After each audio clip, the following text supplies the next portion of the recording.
Hello and welcome to this week's episode of Search with Candour. We're back in the studio because I'm your co-host, Jack Chambers-Ward, and my co-host is Mark Williams-Cook.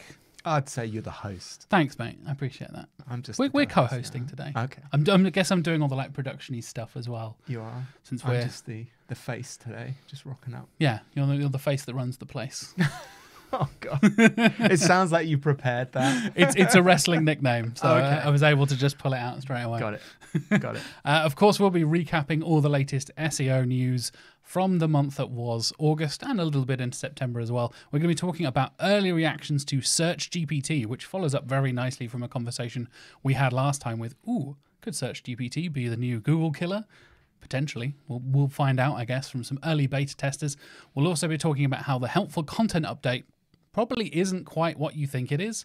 And we'll be diving into a little case study from you, Mark. And we'll talk about some interesting interactions between redirects, indexing, and robots.txt, all coming up on this week's episode. But first, let's have a word from our sponsors.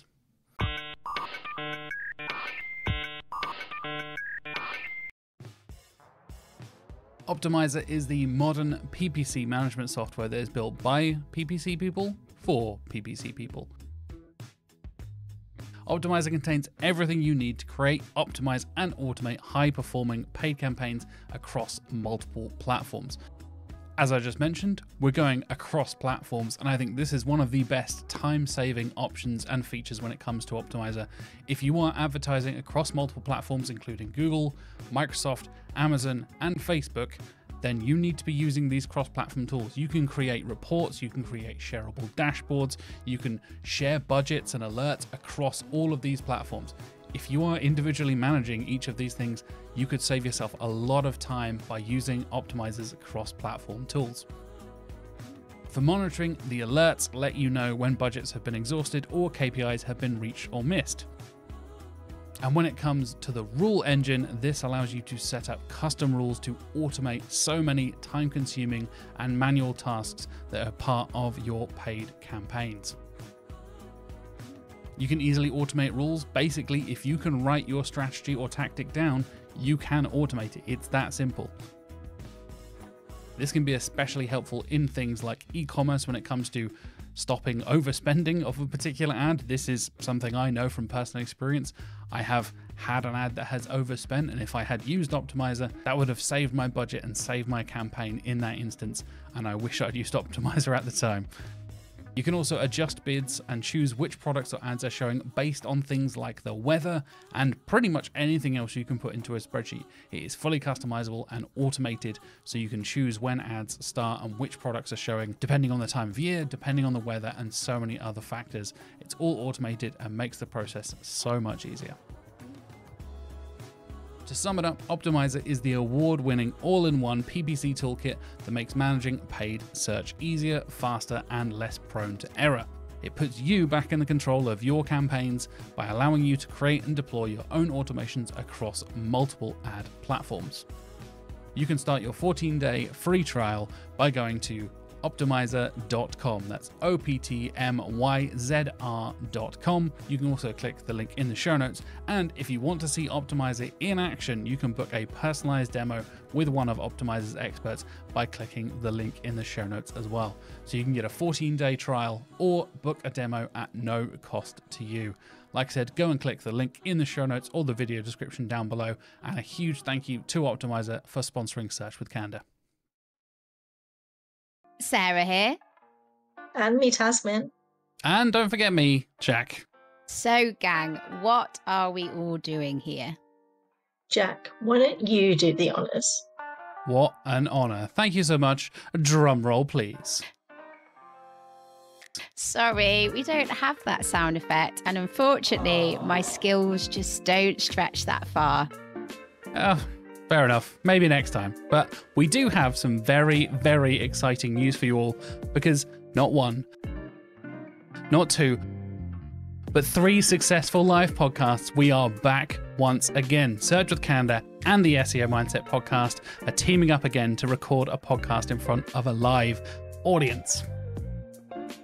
Yes, that's right. And I am very excited. So join us for a raw and authentic conversation about career planning, but without the overwhelm. we'll be sharing practical advice, tips, plus our own personal experiences. I am so excited, and this is all free to attend. There's going to be pizza, snacks, and drinks included. Again, free. It's happening the night before Brighton SEO. We're starting at 7 on Wednesday, the 2nd of October. Tickets are now up for grabs, and last time we sold out. Well, technically we sold out twice. So if you are interested in joining us, please, please, please grab your tickets now before they all go. And help us spread the word as well. If you or your colleagues or your friends are going to be in Brighton or attending Brighton SEO coming up in October, the more the merrier. Please all come along and join us. We'll pop a link in the show notes so you can get more information and grab your tickets. We look forward to seeing you on the night. Shall we kick things off with some SearchGPT information? Because as I teased at the top of the episode, we kind of touched upon this last time. We were talking about the potential future, the kind of shift of how fewer people are going to use Google potentially if they're going to be diverging all of the Android stuff away and losing their share of the search industry and all that kind of stuff. And you made a very interesting point that I think we clipped out on social media, talking about how to break the habit of Google, something needs to do something spectacular and different. You can't just be a little bit better or a little bit different. Yeah. You need to really, really like break the walls down and do something interesting. And perhaps SearchGPT could be that thing, because I know AI search is something we've been talking about a lot recently. Of course, it comes up in literally every episode at this point. I think we have I kind of do a little timer in my head of like how long into the episode before we mention the word AI, and it's like turns into a bit of a drinking game. But like I said, we've got early reactions to SearchGPT. I think there's a couple of thousand beta testers and prototype testers that have access to it and have been playing around with it, comparing it to Google and other search functions and all that kind of stuff. There's a lovely little breakdown here on Search Engine Journal. If you're watching on YouTube, you will have the articles in front of you. If you're just listening, go and check out the show notes. I've linked all the articles we'll be talking about in the show notes, so you can read along with us and check everything if you're not watching on YouTube or Spotify. So this article from Matt G. Southern, who does some fantastic work and coverage for SEJ, like I said, kind of summarizes everything. We'll get into a couple of details about specific studies and things like that, but this is a really, really nice encapsulation and analysis of a lot of the different feedback we've seen from different points. I know there are a few YouTubers that have done it. A couple of people who work for SEO tools and things like that have gotten access to it. So it's a nice little breadth of feedback and users and things like that I'm very interested. What is your initial sort of like reaction, or I know you've already read the article, but like what would be your guess to this? So I was actually speaking to someone yesterday, a reporter, about search bias, which I know we've spoken to Sarah Presh about a few times. Yeah. And what was really interesting, and I promise this relates to SearchGPT, was they were talking specifically around if people do a search, say, for was Trump a good president, was Trump a bad president? Yeah. And of course, you get pages that reinforce both of those questions. Yeah. And my explanation of this to this reporter was essentially that's because of how the underpinning of the search engine works. It's like, well, you've asked for like Trump good stuff, so I've gone and found documents that obviously you have searched for. So yeah. I think the misalignment there is that we're at this weird middle ground stage now of it's still doing a little bit of old school information retrieval stuff, but at the other end of the scale, we've got access to these LLMs, these chatbots that you can have more of a conversation with. So my initial reaction to answer the question is that I think engines like SearchGPT will be better at acting as an answer machine than Google, because the response you get from a natural query is better.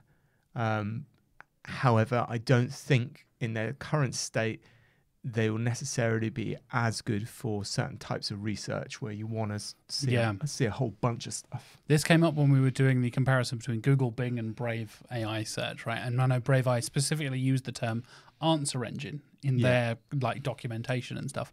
I think that is very clearly a way for them to kind of differentiate that side of things. And I think that was very interesting to kind of, can kind of peek behind the scenes of how people are treating search. I think that's a really interesting point, and something this kind of dives into these strengths and weaknesses, which I think is something we kind of need to talk about.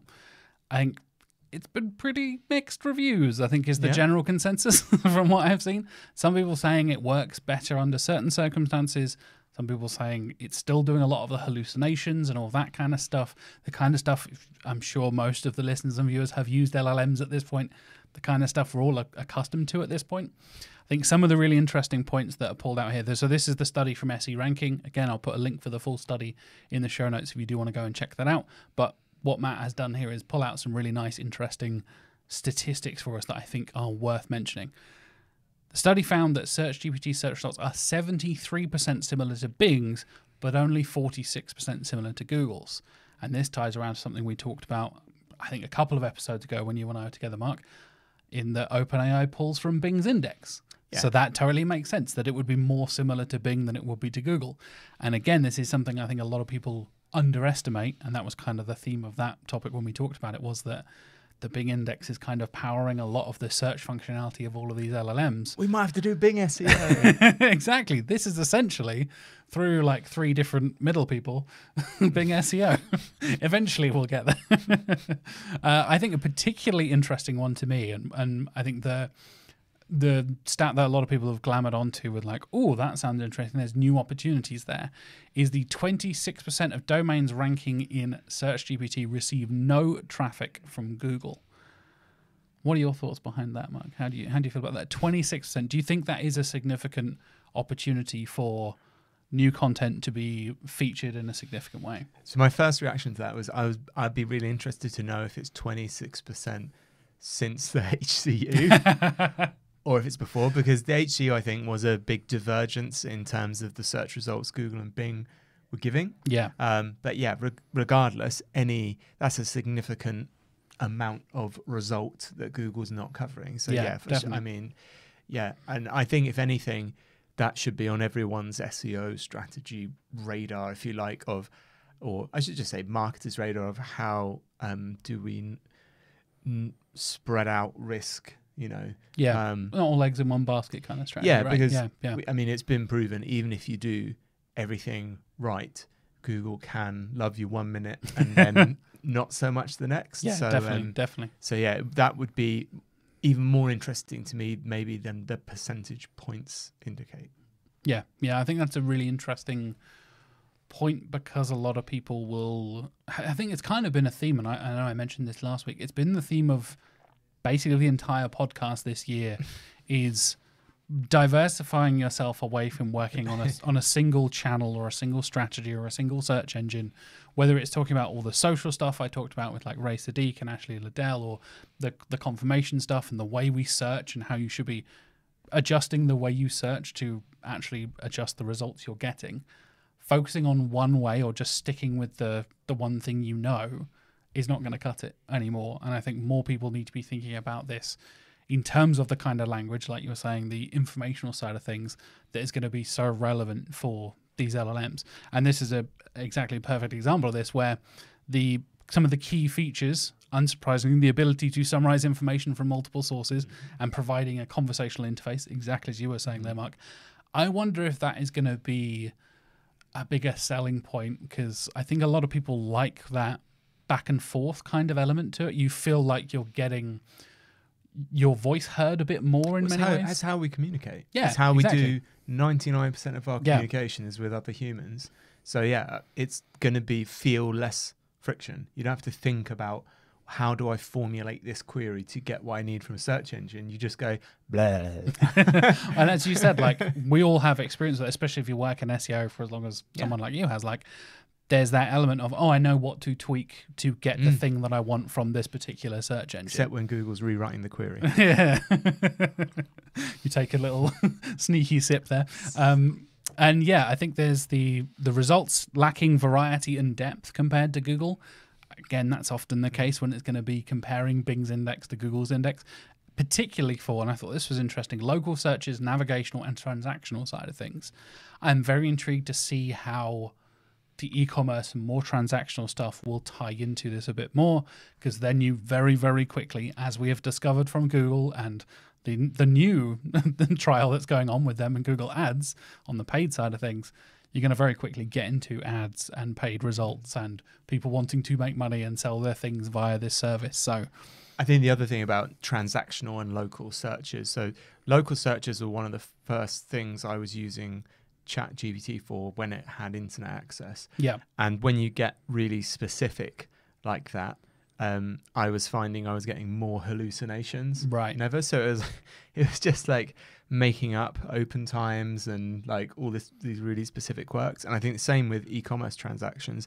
That's an area where you can't get stuff wrong. You know, you can't get prices wrong, delivery times, dates wrong. So I think that's why they kind of leaning into the more informational stuff where it feels like you've got a bit more wiggle margin, you know, for error. If there's like a nuance that's wrong, the overall information is still correct. But when you're like this price, this address, this review, it's got to be correct. And especially when stuff gets strict with a legal sense of like, oh, if you're advertising at one price and then you sell at another price, you can get into a lot of hot water very quickly with regulation companies and particular industries and stuff like that. So yeah, I think they would need to be.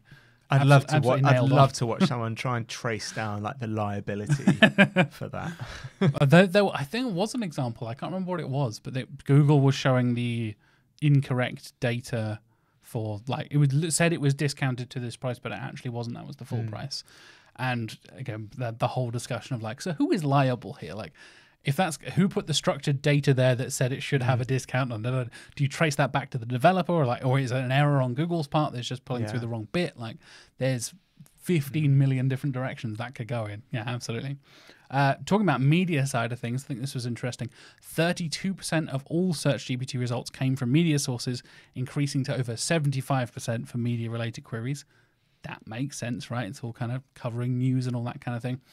And there was some kind of a balance of both of needing new results and results being outdated, right? And then sure, it provides relevant media sources and all that kind of stuff, but outdated data, if it's not hot on it, and I know we talk about this a lot, especially when it comes to like people also asked and stuff like that, so much of the people also asked data is minute to minute, moment by moment, literally as you're watching something live on TV, the search engine is reacting to people searching for that stuff. That could be another difference maker, especially for certain people where that stuff matters and certain industries or topics where that really matters.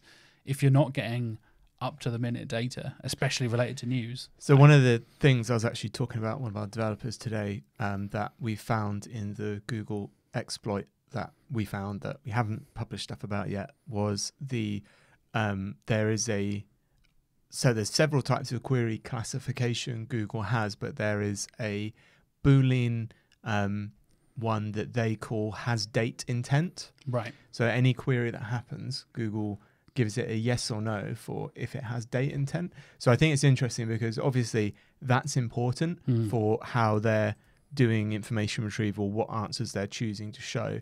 And the type, I was looking today at the types of queries that it says has date intent, because I thought it would just be, there was examples where it was like people search for, latest XXX, but there is even stuff like what to give, 7-month-old baby, right? Which I was like, it's not a date, but there is, I guess they're passing it to some kind of system that's good at working out, okay, for this query, this is how the context of the date applies, therefore we need to filter the results because of this. But it's fascinating, and it just backs up what you're saying, and they've got a background classification there to maybe point more stuff towards Gen AI or not based on that. Yeah, I think that's when it comes to like time sensitive stuff, like I think that's very interesting about the date side of things. We so often talk about the freshness of content as well, right? And I know a lot of people try to be sneaky about that and being like, oh, I adjusted the modified date on my sitemap. I was like, that's not how that works. It's not as simple as that in many ways. Like I said, the full study, if we have a look at SE ranking here, I'm not highlighting them because they're sponsored. This is unbiased opinions and all that kind of stuff. They do sponsor the podcast. Just want to clarify that if you're YouTube regulation people are watching or Spotify regulation people are watching, this is not a sponsored segment. I've already done the ad. But yeah, looking into this detail, this, like I said, is a much, much longer article.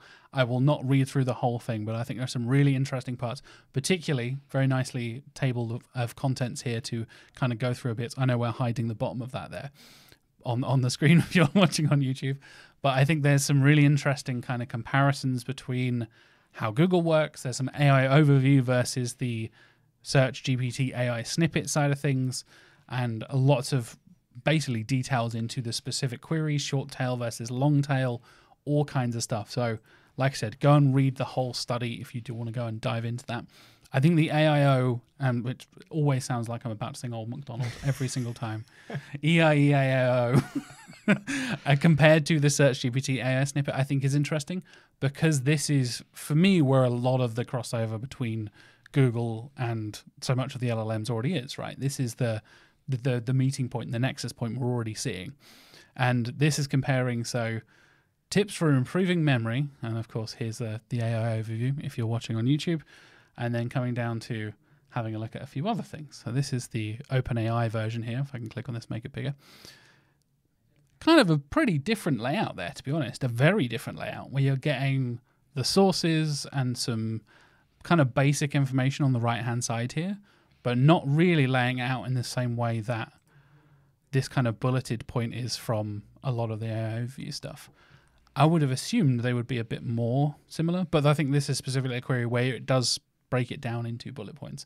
A lot of the queries I see, well, now I can't escape AI overviews, as I've said a couple of times on the podcast. I'm not getting them. I'm not getting there, Ev. I complained about it for so long, where everyone was like, oh yeah, I'm testing it. Wow, I got it for this query. This is so exciting. We even used, like, I know now Arnie texted me like, oh, I finally got an AI overview. We're like, yay, we're so excited. We brought it up on the screen. Now I can't escape the bloody thing. Everything. They are inescapable.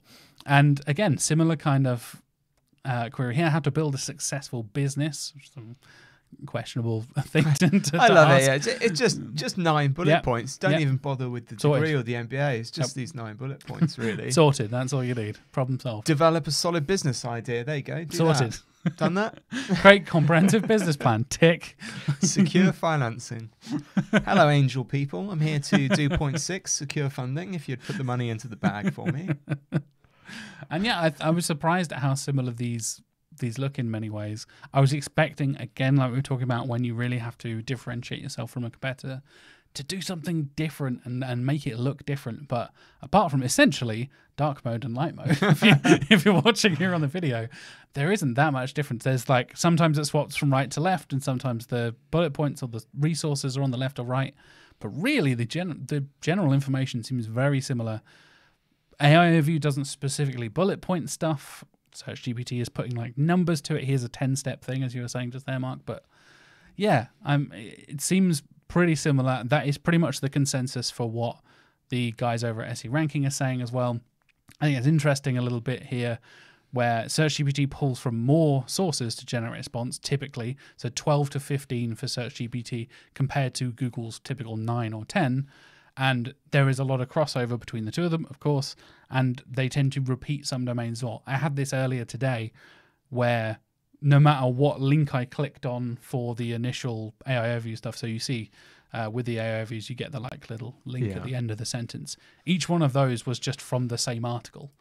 So like the first 5 in that list were all from the same page. Like, okay, why don't you just leave? Do I need 5 links to the same thing? Maybe that's a positive. Was it jumping you to the bit in the article where it came from? Or? Yes, I think it was. Yeah, it was anchor links to each like heading and stuff like that. Okay. Similar to how they kind of break out the headings here. I think it did anchor link there. So that's an interesting side of things in terms of ranking for LLMs and stuff. If you can be, it's a 10-step process of this, and your steps are 1 to 5 from one single article or one single source, then that could be a positive thing if you're able to do that.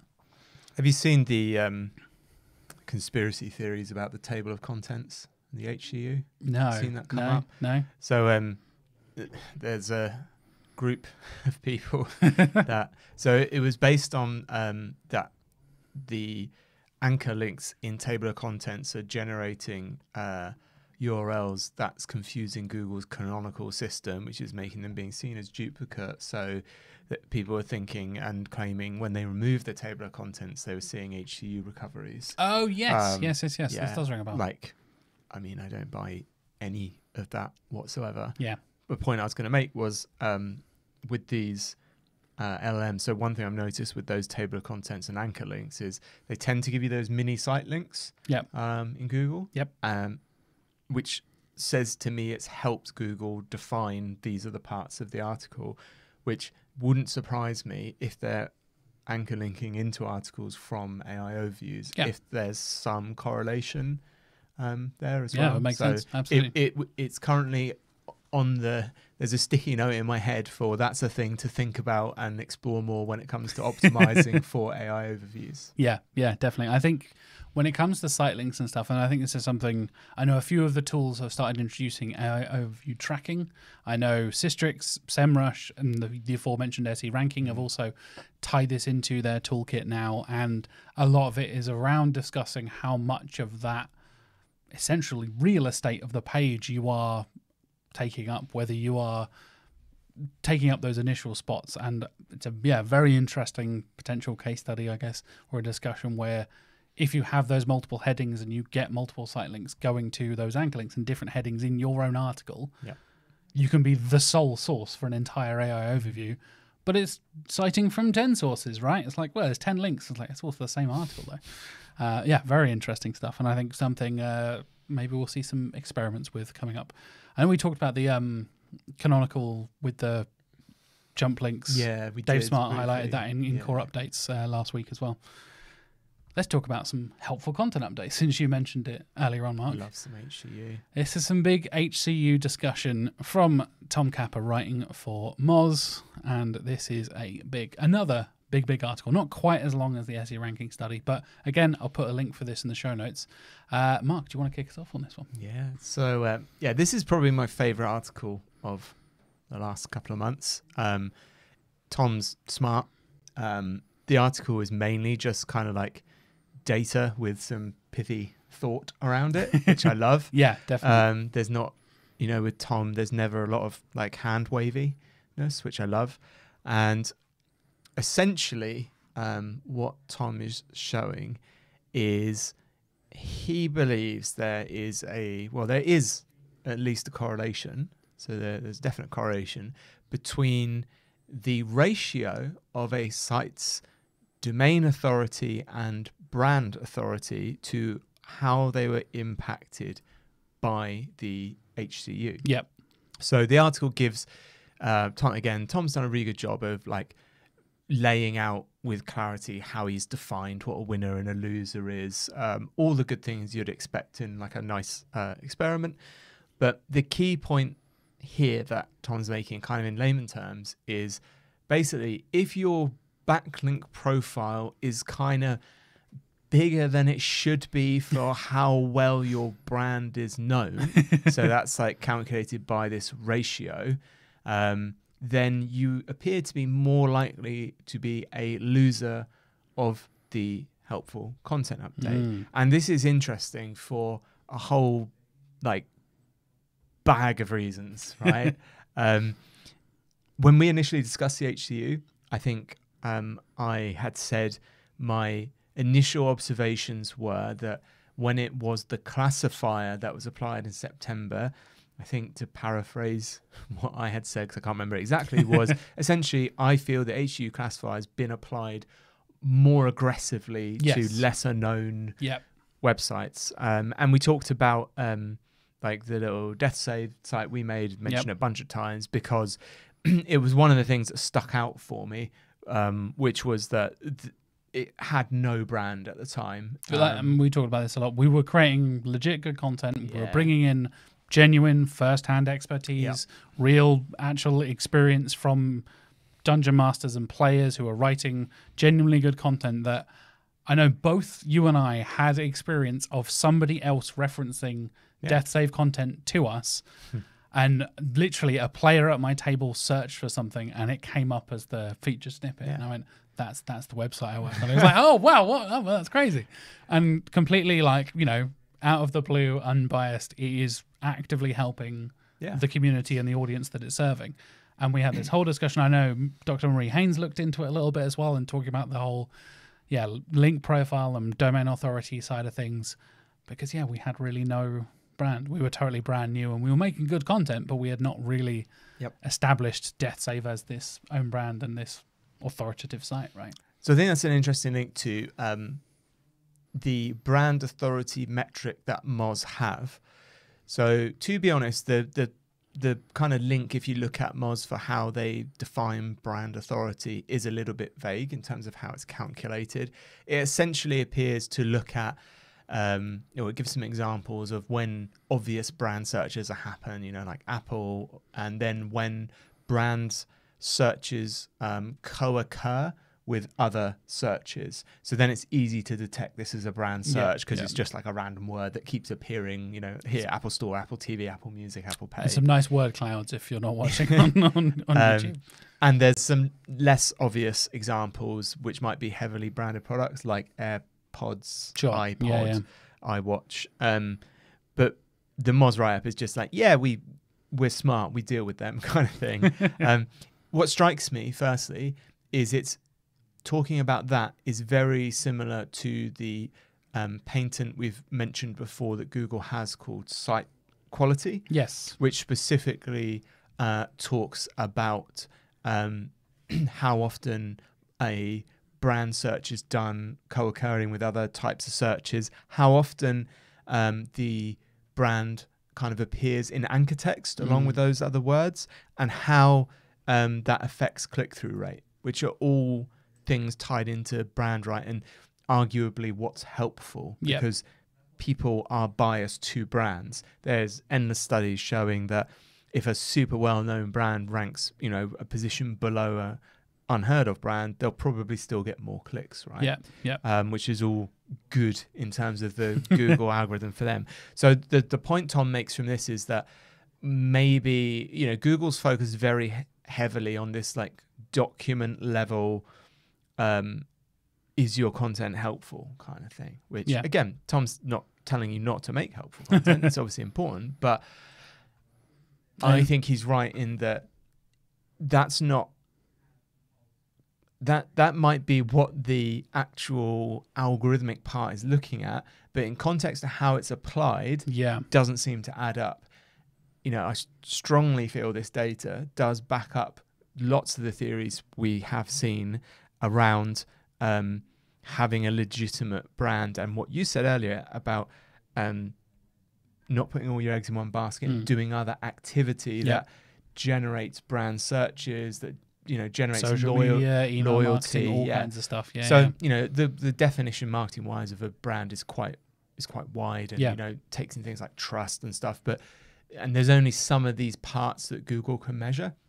And interestingly, I mean, even when we were back in the days of just using PageRank, I had a similar kind of chat I would have with people in terms of you could get link penalties, right? If you built lots of kind of small, low quality links really quickly.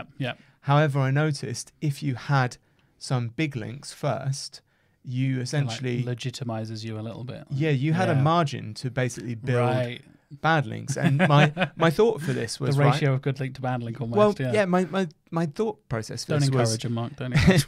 If you got covered right on somewhere like BBC News, huge traffic website, right? The natural reaction of that is you're probably going to pick up a lot of rubbish links or just small blogs that will talk about you because they've seen you, right? So it's like explainable from a purely human, how did this happen? And how the news system works, as well, the news cycle works. Whereas if you just suddenly in 2 weeks got 1,000 links from all tiny little sites linking to you that aren't connected, and you haven't been mentioned in this core place, it's like, how did that happen? How do all these little sites find out? It's obviously they've been tapped up and something is going on there. So that was always, it's been my kind of link building thing from many years ago, is it has to happen that way and you need those links. And this seems to be, I think, another dimension to this in terms of, okay, if you're going to get so many links, we want to see, essentially, if you're trying to manipulate search or whether people actually know about you. You're actually kind of out there, which, yeah, again, just falls right squarely into marketing, brand marketing. I know it's something Mordy talks about a lot, about building a brand and how different that is from SEO. And again, reflecting on this, I noticed some of our clients in quite competitive sectors that have been very successful are themselves doing other brand stuff like on TikTok and other places, which just supports and legitimizes the rest of the optimization that we're doing primarily around search. Yeah, definitely. So to conclude here from Tom's article, I think this is a really nice little wrap up of HCU was about the demand for your brand.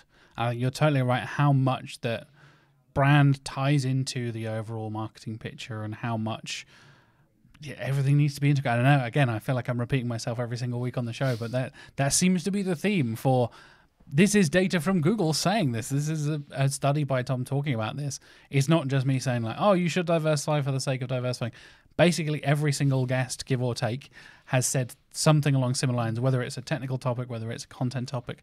We're all kind of touching them on similar things.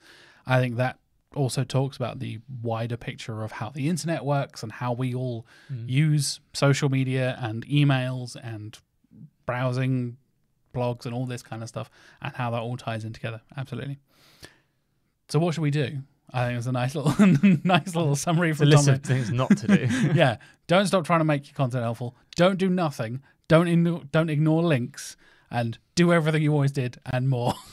love the recap there by Tom. But this is what I like about kind of Tom, right? So, that all this is the thing, right? This is why what he writes about, in my opinion, is always advanced SEO, because he's not trying to sell on some weird little hack, he's found 100%. Or getting you to double down on this. He's saying, do all this regular stuff, which then on the face of it may be like, well, we haven't learned anything here because we're not doing anything different. We often criticize Google for doing that. But there is important nuance in there, and a lot of SEO and a lot of marketing and a lot of success is around understanding and capitalizing on that nuance. Yep, absolutely. I think a nice little summary. Do everything you always did and more besides. Sums up very nicely. Huge credit to Tom and the article there. Like I said, everything will be linked in the show notes. And the last little bit is a case study. Let's talk about some redirects and some robots.txt and how they interacted. This is actually from our newsletter, from Core Updates, and from your LinkedIn post, from your SEO tips, Mark. And it's a very interesting little interaction that I'm guessing not that many people would know about. More about nuance. Because I was like, what? would never even occur to me to think about it this way. And yeah, the nuance of how, if I'm me trying to understand it now, it's when a URL in a redirect chain is blocked by robots.txt and how that affects the final page and how it's indexed. Yeah, right? And how Search Console reports. And how Search Console reports that. Yeah. So I posted this because this came up in an audit I was doing, and I thought it'd make a nice little end to the podcast on something kind of nerdy and practical. So we want to add a bit more like case studies and really like practical stuff in here. So what kind of interests me and why I want to talk about this is because when I posted this, it actually got quite a lot of reaction and feedback. So I don't think it's something that's kind of commonly well known. So essentially I had an issue with a site we were auditing where I saw a whole bunch of pages were blocked in robots.txt in Search Console. It's one of the first places I look. So I'm like, okay, that's interesting. They don't look like they want to be blocked because we were talking about these pages ranking. So I was like copying the URL. I checked the robots.txt first and I was like, that's actually weird because the URLs that Google is saying, this URL is blocked in robots.txt, was not. Yeah. And then I was like, okay, well, hold on. And then I ran it through some testing tools to make sure that I was competent in my job. And that confirmed that, no, this should be allowed. So I was like, well, what's going on here? I checked all kinds of things. I was like... and I have to credit Dave Smart here. Huge credit, Dave Smart. Because he helped me find it was something to do with the redirect chain. And much to my shame, I thought I had already checked redirect chains. Well, I had checked redirects, but obviously not well enough. And I'd gone off into very esoteric, like, it might be some kind of web firewall configuration, because I knew they were verifying bots as well on their site. So there's like a bunch of stuff it could have been. But Dave got me to do the is it plugged in check.